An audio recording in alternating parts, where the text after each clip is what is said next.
Hey, Christy. Hey, Edith. What did the grape say when it was crushed? What? Nothing, but it let out a little whine. Huh? Hi, I'm Christy. And I'm Edith.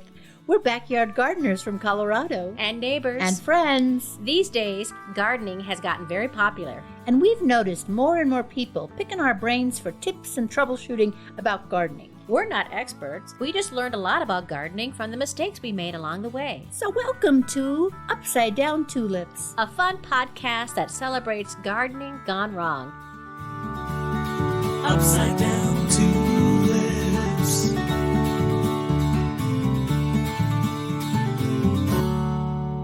Hello, everybody.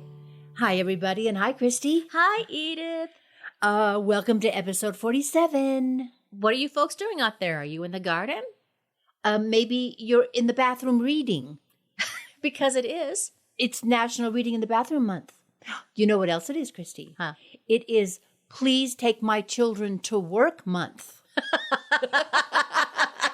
It is. It's funny, isn't it?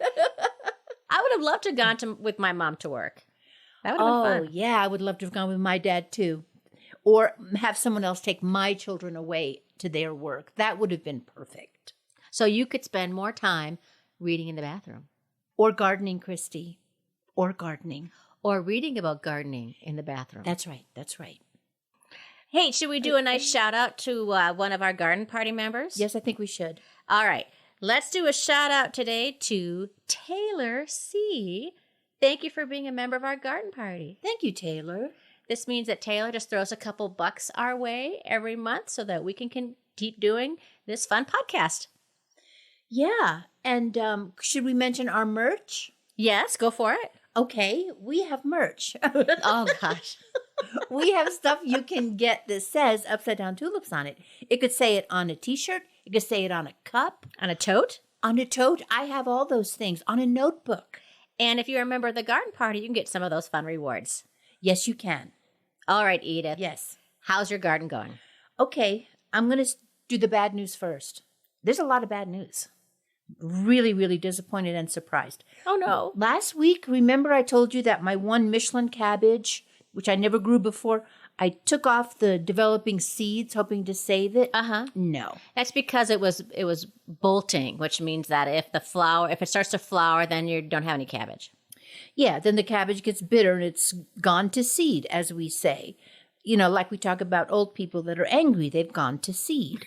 It's true, right? Okay. So I got rid of that one, but I still had one really beautiful one that was like 8 inches high. Uh-huh. It, too, developed seed pods. Oh, no. So do you think it's because it was so hot last week? I do, I guess. You know, I tasted it. It's delicious. So I'm going to harvest what's there. Oh, good. Because it's been so hot, the spinach and cilantro is going to seed, but that's expected. That is to be expected, unless, of course, you grow spinach specifically for the heat. Yeah. Like New Zealand spinach or Malabar spinach. But the worst news of all is I don't think I'm going to have any plums this year. What? I know. I went out there and the ones that I have like 10. They're gnarled and they've got black spots on them. It looks like, and I don't see any bugs. We haven't had a frost. You know, they must not have gotten pollinated. Oh, or I was going to say, could it have been because we had that late frost in May? But the blossoms stayed on. I wonder if that's what it could be. My peaches are amazing, and they're in the same yard. The peaches are pollinated like crazy. Yeah, the plums would have been pollinated. That's my guess. Like, would bees be that persnickety? No, they probably wouldn't. Would they be like, we're not going over to the plums, we just want peaches? Yeah. Okay, I think your theory may be right, but in any case, it's really awfully disappointing. Oh, I know, because you always make plum jam. Yeah. And plum butter. All the wonderful things with plums. And plum jelly. Plum ice cream. And plum bagels. Plum bagels. Okay, the good news now. Okay. The peaches look great. Good. The peas are coming in. The kale looks good. Some leaves are ready to be picked and eaten. Don't forget, folks, if you have something like kale, don't take the whole plant up. You don't have to. Just take leaves of it, leave the plant, and it'll grow more. Yeah. Just slowly eat it bit by bit. Yeah, bit by bit. It's not torture. It's the way it likes it. I still haven't planted my beans. Oh, my goodness. I've got time. I was going to take out the peas and then put the beans in the same place. My beans are flowering. Yeah, I'm a little late. I got some. Remember, I had to pull out what I thought were cucumbers because they weren't. Yes, you thought they were spaghetti squash. I thought they were cucumbers. They are spaghetti squash. So I pulled them out. And a neighbor, a friend, Dawn, gave me 3 thrice potted cucumbers. In other words, she raised them. She planted them in her garden. She took them out of her garden to give to me, and I planted them in my garden. Wow. And 2 of them made it. I mean, That's a pretty good percentage. That's a great percentage for moving them so much. Yeah, and especially in this time of year when it gets warmer. Exactly. Nobody likes being moved. Nobody likes moving. Nobody likes, cucumbers don't like having to rent the van and get all their stuff in there. Heavy lifting, asking the neighbors, all that stuff. Yeah. The only other good things, there's blossoms on the tomatoes and on my cantaloupe. And I've done lots of weeding and watering, and the scapes are ready. Ooh. So scapes they're the tender stem and flower bud of a garlic. It comes out of the garlic, and at the top it makes a curlicue, and then you can see the flower bud with the seeds inside. So you cut them off, and you eat them like you would scallions or leek. You can cook with them. If you don't cut them off, your resulting garlic are kind of tasteless and little, because all the energy, of course, goes into the seeds. I saw a recipe where somebody made pesto out of scapes. Good. Thank you for reminding me. My neighbor Stephanie gave me a jar of scape pesto, and I tasted it this morning, and it was so good. Awesome. Yeah. That's everything from my garden, good and bad. Yours? Edith, last week you talked about to try to tell the difference between a black swallow caterpillar. Mm-hmm. I saw a black swallow butterfly this week. You did? So beautiful. In fact, the yellow swallowtails have been all over the yard. You saw a black one? I did. Oh, it's so black, but it beautiful. has that neon blue trim on the edges. Mm-hmm. And they're huge. They're like, 5 inches wide, aren't they? So pretty, yeah. On the tomato front, remember those tomatoes that I winter sowed, which means that I put them out in milk jugs in April, and they germinated really late, and I went away, and they had just popped up, and maybe they were like an inch high, and you babysat them for me, and then they were 2 inches high. Yeah. Well, now they're like 6 inches high. Wow. So I'm kind of wondering, this is probably just a fool's errand to think, will those tomatoes ever... It's the end of June right now. Will they ever get it into the ground, or should I put them? I don't know. It's the fun part about it. I'm still watering them.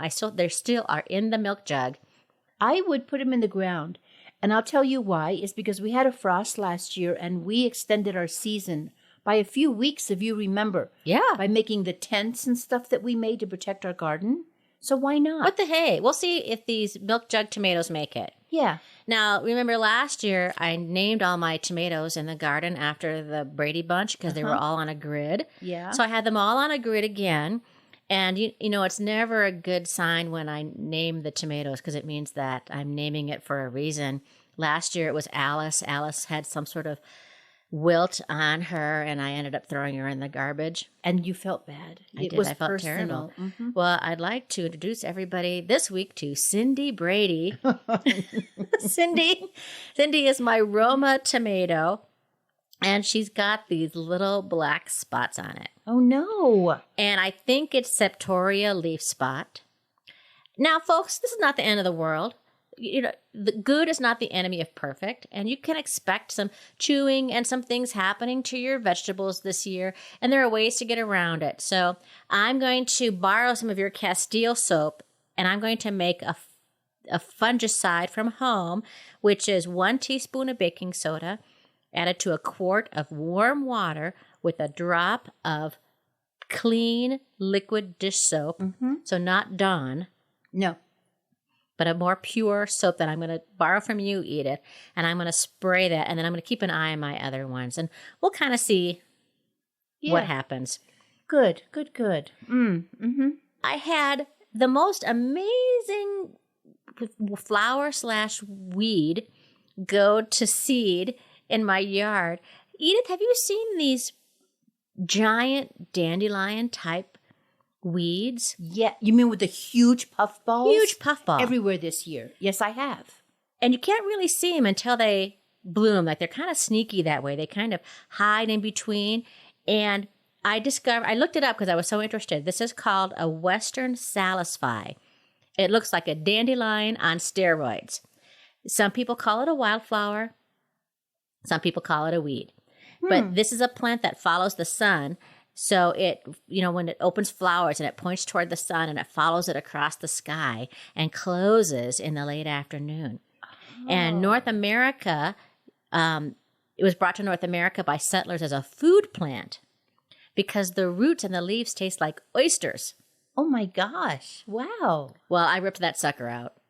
You did? Did you taste the roots? No, I just ripped it out. I didn't know that part yet. I ripped it out. And then speaking of weeds, last week you talked about the weed that spreads on the ground that looks like a lace collar that Ruth Bader Ginsburg used to wear. Yes. I looked it up, and that is called a prostrate spurge.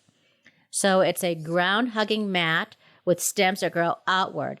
And it, as Edith said last week, folks, it's important to remove these weeds as soon as possible because this weed can produce copious amounts of viable seed very quickly after germination. Yeah, they. I get them out right away because they're already going to seed. I used the weeder you gave me that had the little forked tongue on it, and that worked really, really well. And right now, I'm waiting for my poppies to finish dying back so I can collect the seeds from it.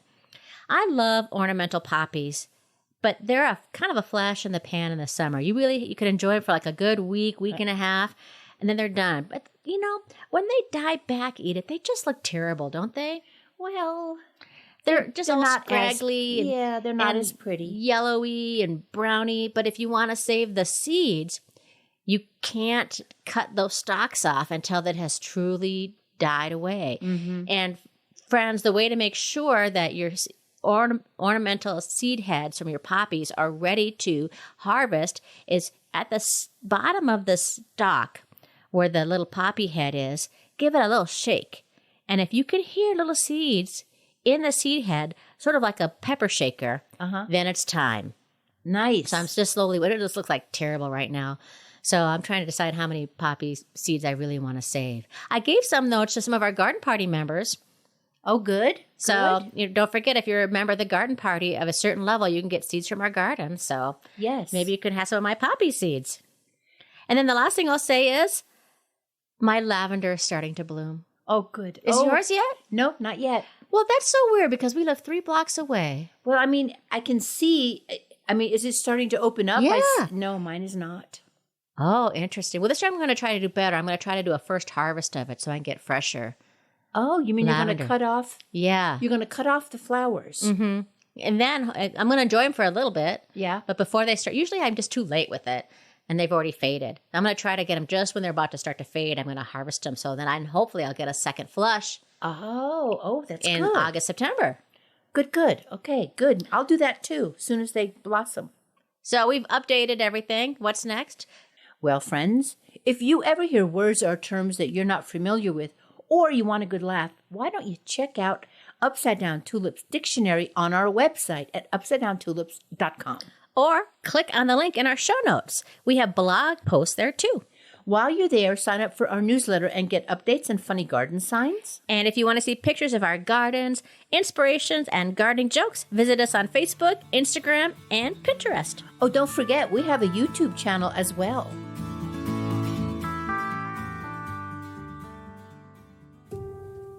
Imagine the garden. Idyllic, bucolic, an oasis of peace and beauty. But down below, on the ground, it's a very different story. Be advised, the following scene contains violence, suggestions of bug sex, and may not have a happy Disney ending. Meet Lulu and Lily Ladybug, munching on thrips and parsley. Lulu Ladybug, I haven't seen you in gorgeous. I laid my eggs, 980 of them. Whew, I think that's a record for this garden. Congratulations. Everything going well with the larvae? Mostly, but there's a few of them that will not eat the aphids on the roses. Such picky eaters. Maybe tell them to try the mealy bugs on the melon? Oh, that's a good idea. Thank you, Lily. Oh, there goes Jiminy again. I had not slept in days. Jiminy Cricket, get a room. Why would he get a room? He doesn't even have a mate. That's his whole problem right there. I'm just so tired. All those larvae, no sleep. Maybe you could go over there and boom chicka boom boom. Oh, boom chicka boom boom. Are you serious? I'm not even the same species as a cricket. Who do you think I am? A ladybug layabout? Oh, no, of course not, Lily. I don't know what I was thinking. Don't be mad. I am mad. I'm ladybug mad. You're right, though. That is really annoying. Oh, no. It's McDougal, the awful next-door neighbor. He's spraying pesticides again. Come on, Lily. Let's get under the rhubarb. Doesn't he know that spraying that poison all over his yard means that we ladybugs will never go over there and eat his pests? And it will kill his bees as well? And the pesticides will drift over here and could kill everything in this garden, too. Which might not be bad in all cases. Lulu! I didn't mean it. Jiminy, join us under the rhubarb before you get asphyxiated. It looks like Jiminy found someone. Jiminy, love can wait. Get over here and under the rhubarb. Oh, no. They're dead. Killed by love. Love didn't kill them. Awful next-door neighbor McDougal killed them. They were like Romeo and Juliet Cricket. I will never get over this. Lily, look, it's a whitefly. Delicious white flies. Let's go get him. Nom, nom, nom, nom, nom, nom. They're so delicious. I forget what we were talking about. Ladybugs have very tiny brains, so they get over things quickly. Not so your soil, which does not do well with chemicals. Grow something organically whenever possible. Your ladybugs and neighbors will thank you. Thank you.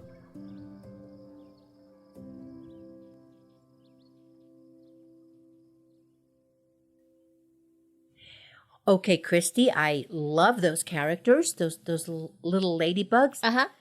Why don't we do our anniversary episode as Lily and Lulu Ladybug? Huh? You don't think people would find that annoying after about 15 seconds?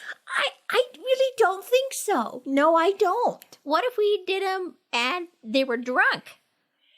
Do them as drunks? Drunk ladybugs. Yeah, let's do it. You know, Lulu, I really love you. Oh, thank you, Lily. You're my best friend. Oh No, my seriously, Lulu, you are my best friend. That's my drunk ladybug. Oh. Oh, that's really good. Listen here. Listen here. My drunk sounds like John Wayne. Oh, that's great. Your drunk sounds like John Wayne. Okay, well, let's go back to our regular voices because this is not the anniversary episode, which is coming right up in a couple of weeks. Folks, we're excited about that. We'll have something for you. Let's talk about vines. Which is not to be confused with red vines, the licorice. That's right. Right. A vine is any plant that has a growth habit or trailing or a scandent stem and can reach the sun wherever it is. Oh, yeah, it grows to reach the sun, sure. And I think every garden should have some vines in it. It's really the missing puzzle piece because it's good for what you want to hide. Not only that, but it's a space saver. Huge space saver when you grow up.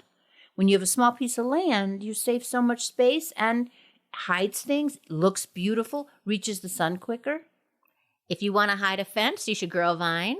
Mm-hmm. If you want to hide an ugly pole, you can grow a vine. Mm-hmm. It doesn't really work so well if you want to hide your hips. I tried that. I put some vine around my hips to hide that, and I might have made it a little worse. I'm not sure. A vine symbolizes strength, determination, endurance, and survival. Like Tarzan. That's why he swung on it. They knew all this stuff. They did their research. Vines are amazing. The largest vine in the world is the Great Vine in Hampton Court Palace in the UK. It is 250 years old. Wow. It is 13 feet across the base. The longest rod of this vine is 120 feet. They still harvest grapes off of it to this very day.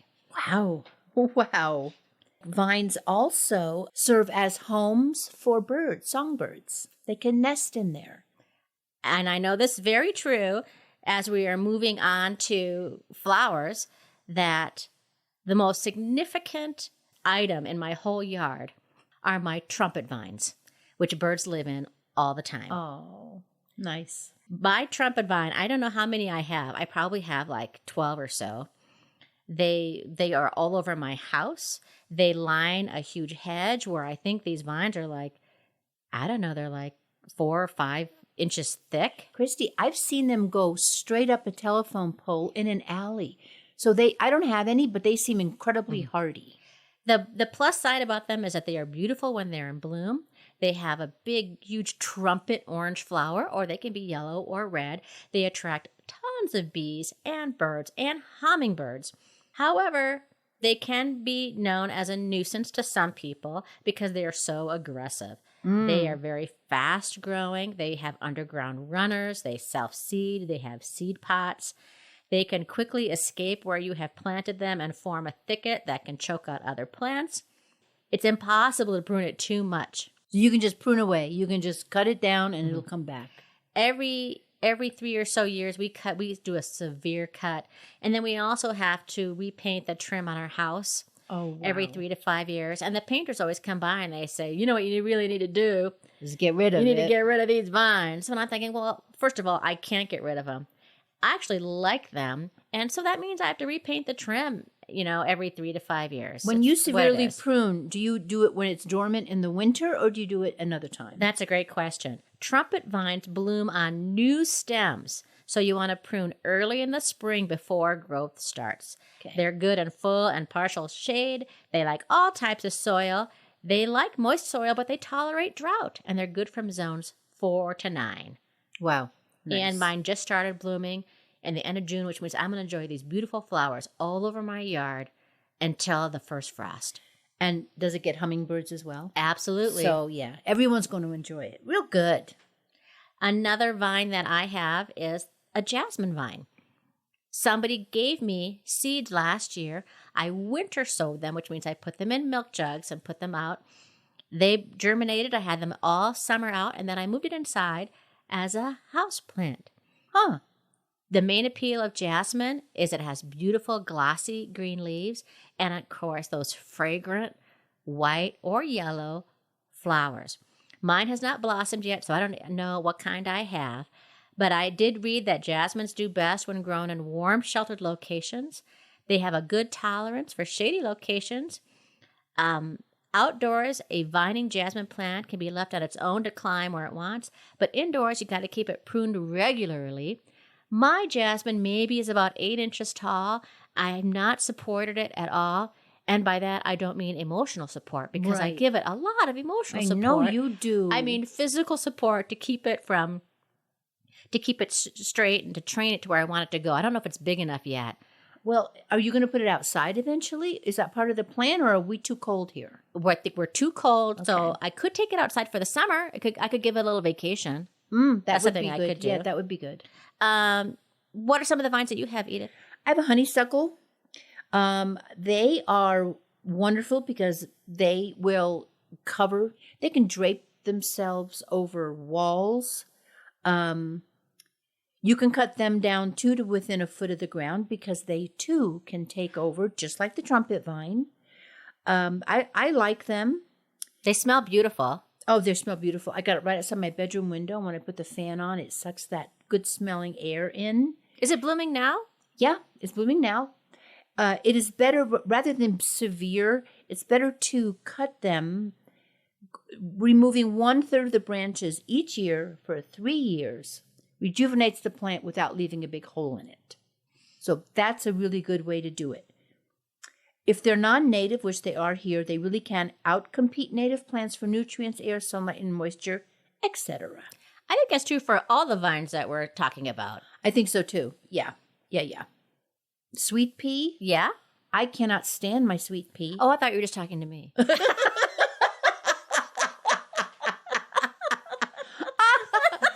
I would, but I would never follow with who. I can't stand you, Christy. There's two kinds of sweet peas. There's a perennial and there's annual. I apparently have a perennial because I've tried to kill the thing. It doesn't die. It just doesn't have a fragrance. Get this. The seeds of sweet peas are mildly poisonous. It can cause a condition called lattice. Symptoms are paralysis, labored breathing, and convulsions. If that's mildly poisonous, Right. come on. Note to self, I don't want to get any of those. Don't get any of those. It says you're supposed to deadhead them so that the flowers keep coming, but I just find them annoying and I can't kill it. So that's my sweet pea story. I always wish I could grow wisteria. Me too, Christy. It always looks so beautiful when you see it in magazine covers. All those purple blooms falling over, cascading over an archway or something. Yeah. These They look like the cover of a romance novel. Yes, with somebody in a bodice and somebody without a shirt. Mm-hmm. The bodice ripped.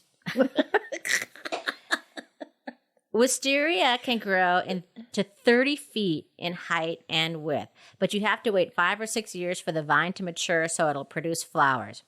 The plant only flowers on new growth, so you have to prune regularly in order to keep your vine full of blooms. Prune the vine in late winter by cutting back at least half of the prior year's growth. Wow. And then you can propagate this with cuttings. However, in our neck of the woods, it doesn't work well because it likes moist, humusy, well-drained, slightly acidic soil, which is the exact opposite of what we have here in Denver, Colorado. But if you have those conditions and you're in zones 5 to 9, plant a wisteria. Get one, get a bodice, get it on, let's go. The other famous one are clematis, or as the Brits would say, clematis. And these are the most popular flowering perennial vines just because they have so many large flowers. The Jackman's clematis is probably the most popular of the popular. I had one and it died after a while. So not as hardy as the honeysuckle, for sure. When it comes to annuals, and these are plants that you need to plant every year whose life cycle will be start in the spring and will be done in the fall, the most famous and the best annual vine is the morning glory. Ooh, yeah. They are annuals. They will bloom in the morning, hence their name. And they also, I started off, I think, with red and with blue, and they have, what do you call it, cross-pollinated each other? And now they're all purple and pink and absolutely gorgeous. Oh, nice. So I beautiful. remember my mother always had blue morning glories in the front of the house, and so that's why I always have one. I always have morning glories in my garden. Mine go around a little fence around my vegetable garden, which seems like a really great idea. However, morning glories have such profuse seeds that I'm constantly picking up baby morning glories where they don't want to be. Yeah, if you don't want them for the rest of your life, don't plant them at all. Or I really do mean that, because I put them in containers and still they're all over the garden always. It's a great beginning plant, though. I think. Oh, I love it. I love it. I use it for privacy and beauty on my front porch. I put strings up and stuff, and they vine really quickly. They can be trained so easily. They're good in all zones. They're good in all zones. I see bees around them all the time. So they're really good for pollinators as well. Another favorite annual vine is the scarlet runner bean. People all over the place love them because they have such colorful blooms, but they are also a bean. They're edible So if you you get them.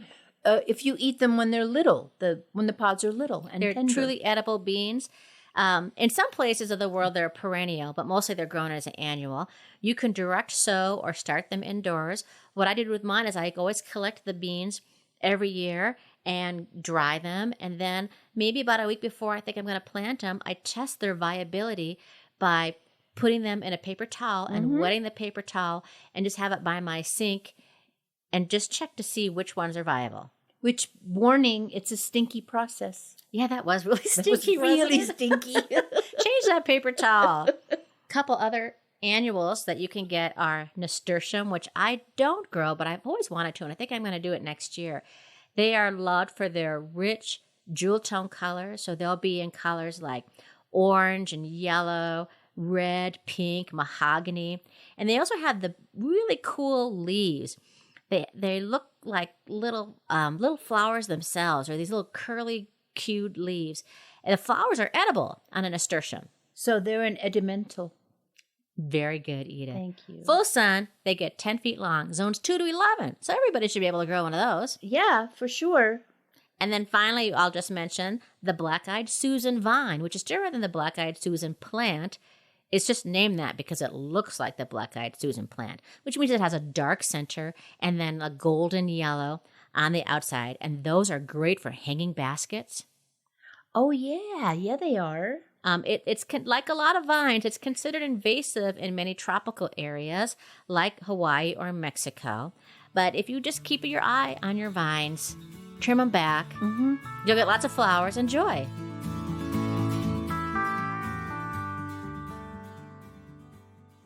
At long last, cafes are open and poetry is back, folks.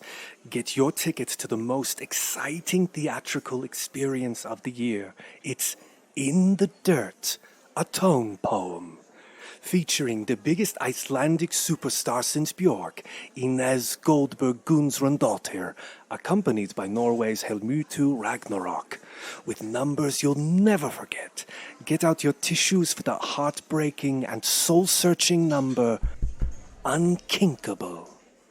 Is it really such an impossible dream? A wish too far? Call, call. To have and to hold a garden hose and be able to water my red rose on its toes, not its nose, with a hose. That's unkinkable. Hoo, hoo. I won't listen. No, don't tell me that that's unthinkable. Don't you see that me and my hose would be unsinkable?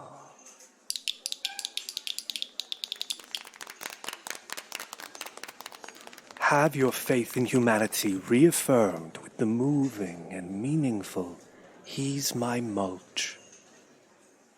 Mulch! My mulch! You're so much more than just wood chips. Mulch! My mulch! When I lay you down, you protect my tulips. Mulch! My mulch! Are we not more than just the passing of two ships? My mulch.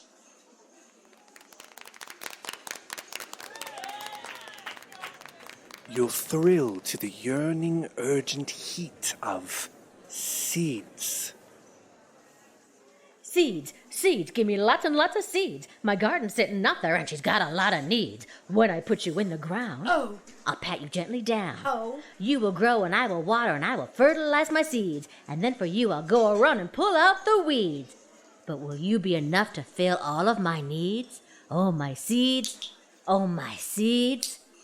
Oh, my seeds.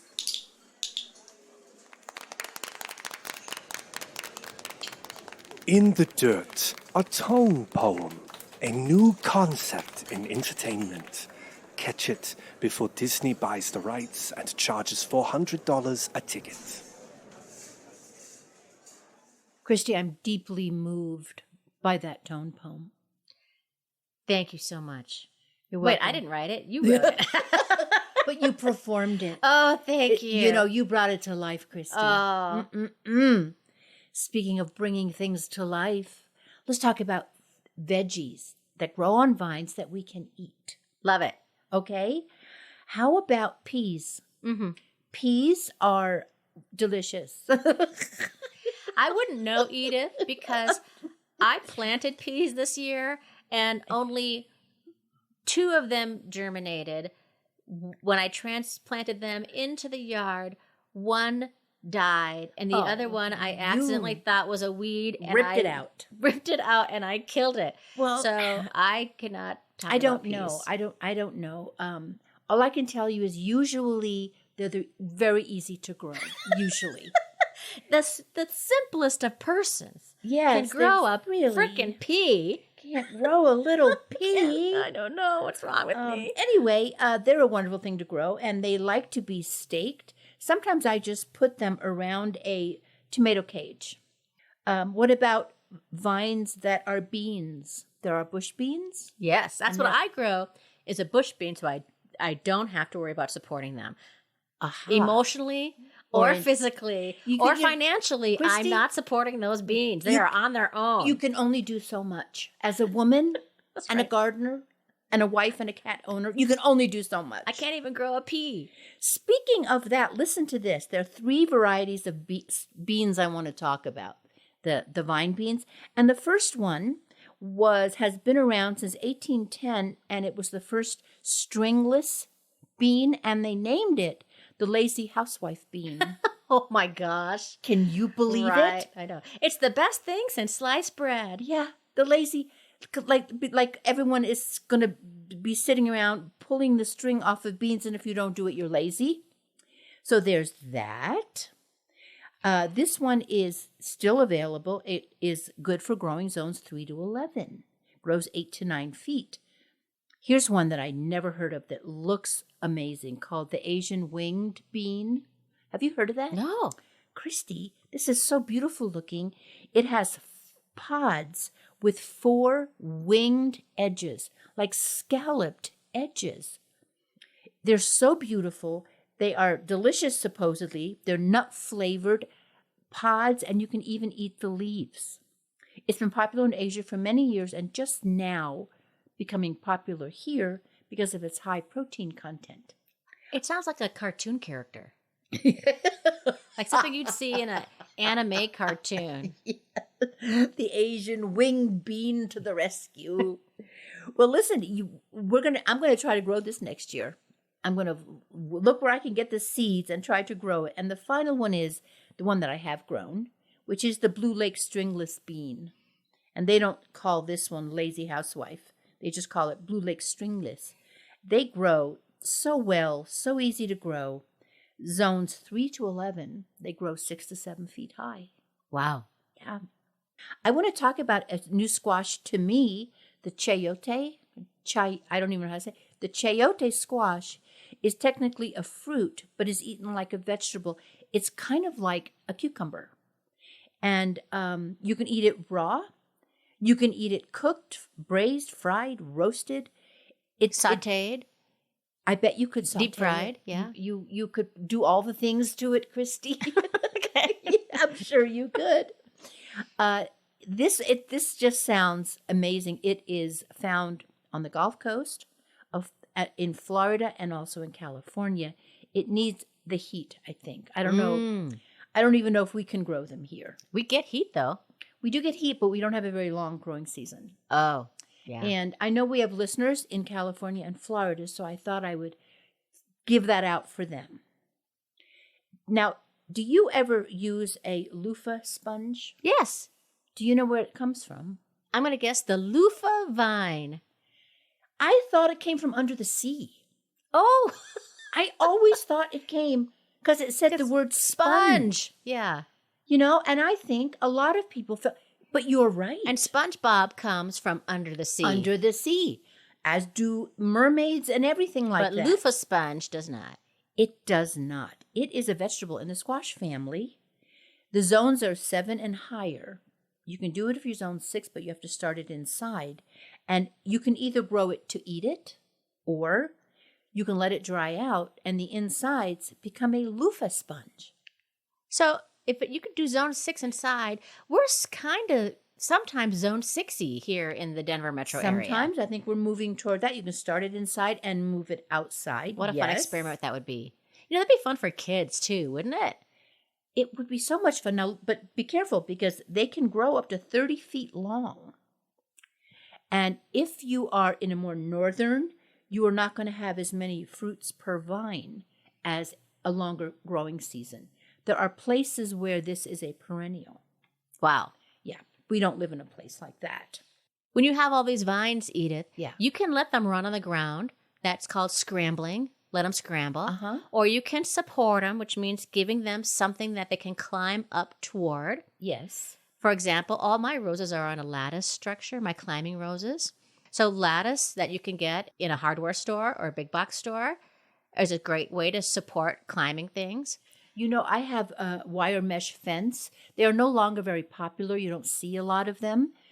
But they are so perfect for the grapes, the spaghetti squash, the curry squash that I have.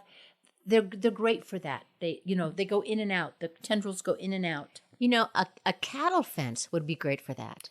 An electric fence? What? Well, before they electrify it, Edith, it's a piece of metal that's graded like a chain link fence, right? But it's a piece of metal that has open spaces in it, and it comes on a roll. Are you sure it's not called chain link fence? I'm sure because it's Okay. square. Like a chain link fence would be like it's like a little diamond. So it'll have open square things, and not only so that cattle fencing, you can make tomato cages out of it, but you can also bend it so it could become an arbor. Hey, you can make, that's what it to be used in the make your own compost bin that we have up on our on our website. Exactly right. Welded wire mesh. Listen to us using words like we're construction workers. Welded wire mesh. Obelisks are also a great style that you can have things grow up. A what? An obelisk style. An obelisk. It's like a teepee. Oh, okay. I have one that's made out of pea sticks. Pea sticks. A pea stick. So if you ever get a plant that has a little stake in it, it's usually made out of a pea stick if it's supporting it. Okay. It's a natural way to have a support on it. And so I have an obelisk that when I do grow peas, that they will use that as their support system. Oh, good. And you can make support out of wood. You can make it out of bamboo. You can take an old window frame and fill it with lattice. And boom, you've got a great support system. Oh, what a beautiful idea. I love that idea. Or an old door frame and fill that up with the cattle wire. And boom, you've got a beautiful support That's system. wonderful. Hey, speaking of support systems, and could we talk about my Concord grapevine? Yes. That is native to this country, and it's native to here, which means apparently I don't have to take care of it like ever. Honestly, I've had that thing for decades. I don't water it because the hose doesn't reach that far. That was kind of a mistake, but you don't. Oops. Okay, it didn't kind of occur to me, get another hose attached, but I didn't do that. But you're supposed to reduce watering when they're young anyway, so you encourage the plant to harden off to prepare for winter. And when it gets older, it doesn't need, because it goes way deep into the ground like a tree does. It's like my trumpet vine. Yes, it is. There could be a drought, and that trumpet vine's going to live because those roots are so deep. So your grapevine is beautiful. It is. It is. Thank you so much. It also requires apparently pruning, but I have not done that either, and it still gives me tons of grapes. Hi, Edith. Christy. Guess what time it is? You have that look on your face. Could it be mailbag time? Ring, ring. Here he is. Oh, look it. He brought a letter. I'm going to read it now. Hello, ladies. My sister introduced me to your podcast, and I've been binging. What? Binging. Bing, bing, bing.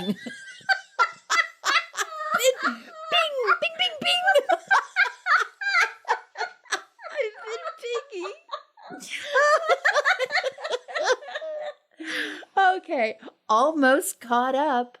I have shared upside down tulips with our mother, 2 of our brothers, and a girlfriend.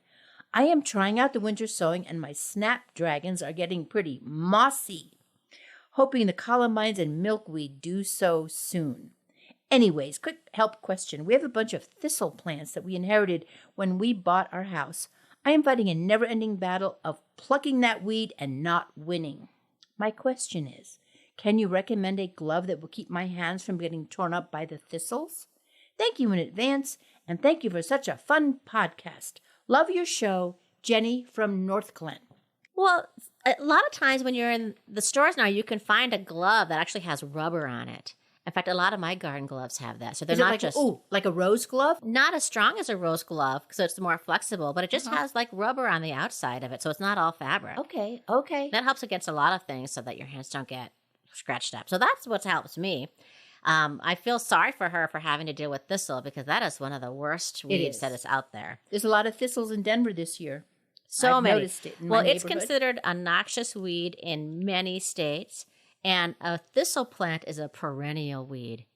That means it comes back every year, and it can live for many, many years. It's good to get it when it's the seedlings or new plant. It's easier to get them out. If you have one that's been around for a while, one of the best defenses against thistle is to deny them real estate. So plant a lot of stuff around it to deny them the ability to do it. You can also cover them, so mulch can help eliminate thistle seed germination at least and smother the new plants. Try suffocating it with a flat, heavy object. So take a piece of wood with a stone on it if it's already there, and in about 2 or 3 months, the thistle, if it's denied water and sun, can die, and then you need to dig up the roots and get the whole thing out, because if you leave the tiniest little bit in there, it'll grow. If it's in your lawn, just mowing it will just keep it down to its level, so it prevents it from maturing. It won't kill it, but at least you won't get seed spread everywhere. Digging it out is really tricky. The roots can wander in from your neighbor's yard even.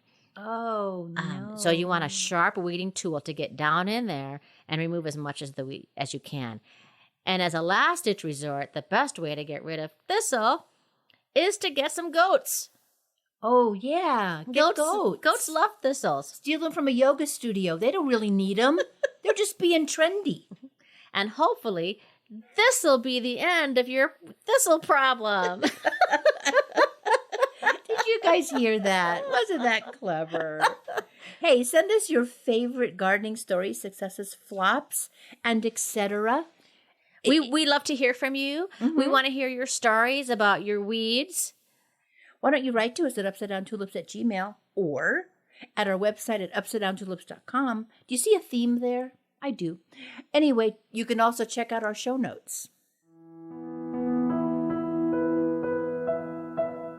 Softly, the piano music comes on, so we know it's time for inspiration. What do you got, Christy? This week's inspiration is from Monty Don. The biggest obstacle to good gardening is the desire to know the answers and not the questions. Uh-oh, that sounds like life itself. Deep. Very deep. Thank you, Christy. That was a good one. Very, very thought-provoking. Thank you, everybody, for listening to us. We hope to be thought-provoking, laughter-provoking, etc. We are Edith Weiss and Christy Montour Larson, who you can call Sweet Pea.